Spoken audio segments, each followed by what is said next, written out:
So hi everybody, hope you're all doing well. Welcome to my kitchen. As you can see, we have a lot going on in the kitchen today. It's early September, the end of the garden growing season, a great time for bell peppers.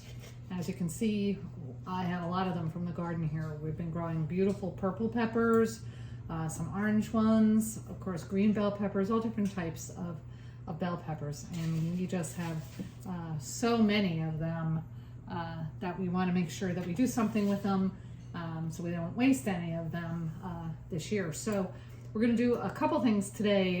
What I want to talk about now is a roasted pepper and tomato soup that I like to make this time of year.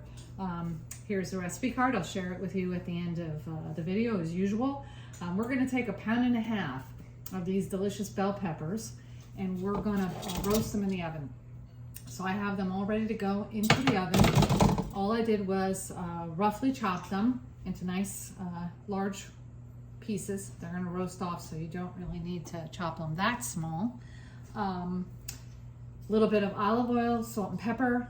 Put them on a lined cookie sheet to make your life easier in terms of cleaning that cookie sheet.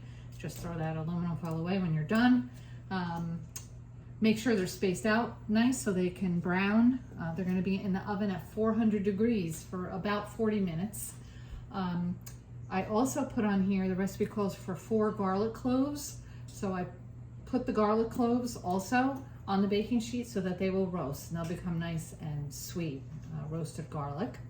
And we're going to put that in the oven and bake that off, and I'll show you what that looks like when it comes out. The other thing we're going to need for the soup is an onion. I like to use a sweet onion. You can use a regular onion. I'm going to chop this up and saute it in my soup pot with a little bit of olive oil. And some fire roasted diced tomatoes from the can is what I'm going to use today. You can, of course, if you feel like throwing some fresh tomatoes in the oven, roasting them off, you could do that on a separate tray if you have tomatoes from the garden. And if you wanted to, you could actually even put in some chopped fresh tomatoes and make a soup. That way, I like the taste that, because you've got the roasted peppers and the roasted tomatoes going together, makes it a nice roasted flavor to the soup. So I'm going to use the can today and go with what the recipe says. So we're going to put these in the oven, roast off those onions, and then I'll come back to you on the other side and we'll put the soup together and go on to that next step. So see you in a minute. Alrighty, so the onion has been chopped and sauteed and is in this pot. When you chop the onion for this soup, you don't have to finely chop it. You can chop it a little chunky if you want, because you're going to saute it down. It's going to become soft, and then at the end we're going to be pureeing the soup. You know, don't knock yourself out with making the onion real small. Saute it in some olive oil, add a little bit of salt and pepper, and then I have the onions, the peppers here. They're actually a little hot. Just out of the oven. And as you can see, they're nice and charred. So is the garlic. Got a lot of color on them. And they're just going to go right into the pot with the sauteed onions. As you can also, you know, you saw on the aluminum foil, everything charred up really nicely. So 40 minutes at a 400 degree oven is perfect for these onions. The intent of this soup is to have that nice charred flavor. Like I say, you can see a lot of brown. Make sure, you know, when you're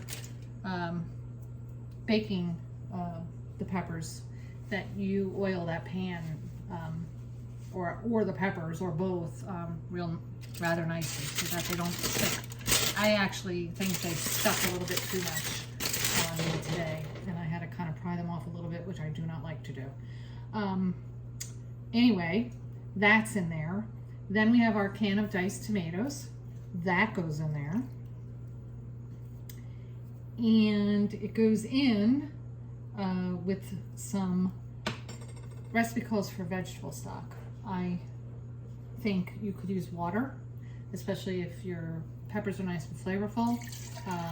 You could use a little bit of chicken stock if that's all you have. That's acceptable too. Recipe calls for vegetable stock, but I'm cleaning out the can of tomatoes with some of the water that I have. If you had stock, you could do the same thing, and you're going to get that in there. So you're going to see that this soup isn't going to make, you know, fill up your soup pot. It's, you know,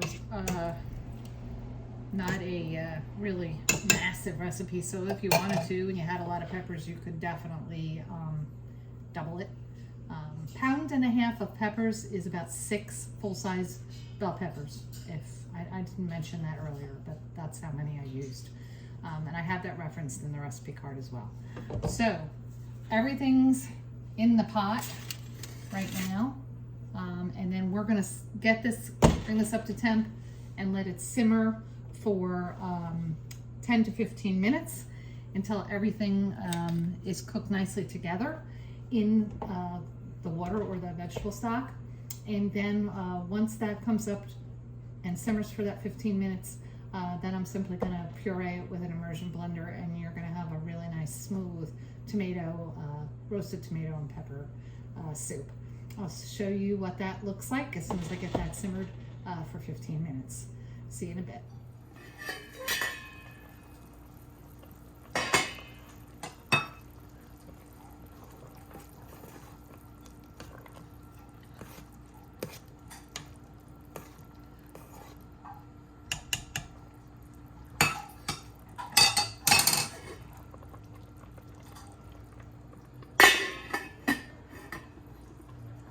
All right, so our roasted pepper and tomato soup has simmered for 15 minutes. And it's looking really good at this point. You can see it's nice and chunky. We've got our immersion blender, and we're simply gonna blend this soup until it becomes a puree. Let it cool off, and this soup is done. So in this case, I'm gonna freeze it. So that's why I want it to cool off. Otherwise, once you're done pureeing it, you just put it in a bowl and serve it. So here we go.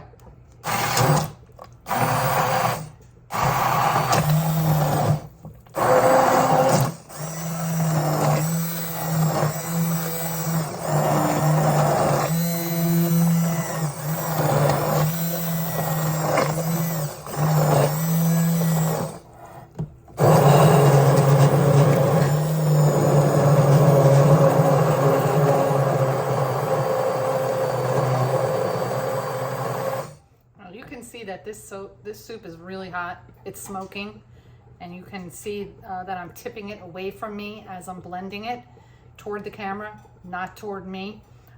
So this is actually a little bit dangerous. If you want to, I should really say that you can let this cool off first and then blend it, so you know you don't hurt yourself and get splattered. And it really, you know, for the purposes of freezing it, it really doesn't matter. If you're going to serve it immediately, of course you want to blend it while it's hot. But I just wanted to make sure that you notice that.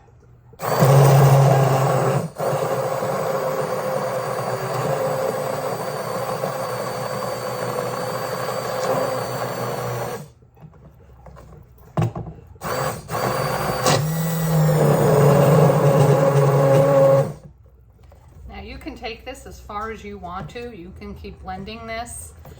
You could have even pureed it a little less if you want, but you can see how nice and thick it is and creamy. There's no cream in this soup. The recipe doesn't call for any. If you want to, you can add a little bit of cream or a little bit of half and half, and that'll lighten it up and give it a little different flavor. But naturally, the vegetables have made a beautiful puree. So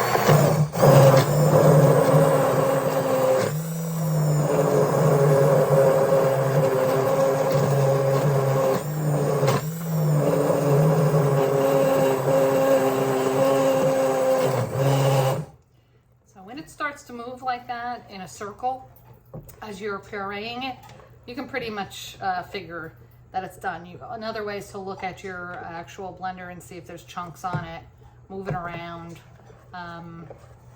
And then decide if you want to puree it more or not.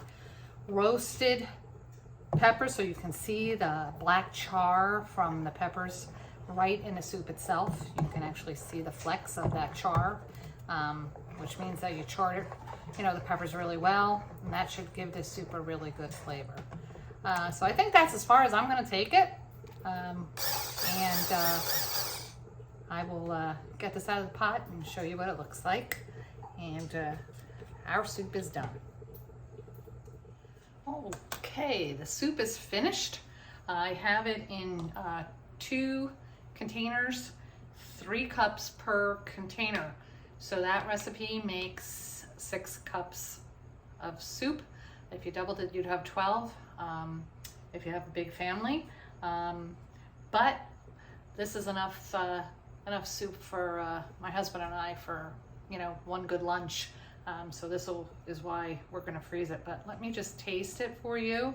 Just take a little teaspoon and give it a taste. It's really good. It doesn't really need any salt for my taste, but maybe if I had to add one thing, maybe just a little bit more salt would be great. I would serve it in a nice bowl, maybe with a little sour cream, a dollop of sour cream on the top, or crème fraiche would be really good. I think that's what the recipe calls for as well. Or just as it is with a nice piece of crusty garlic bread or something like that, you have yourself a really great soup. It'll warm up nicely after it's frozen as well, and its consistency will be just the same. So that's what we did with our beautiful garden peppers today. I hope you enjoyed this recipe. It will be in the classics playlist on my YouTube channel, and I look forward to hoping that you try this recipe, and look forward to you enjoying it as well. So until next time, from my recipe box to yours, roasted pepper and tomato soup. Take care, everybody, and stay well.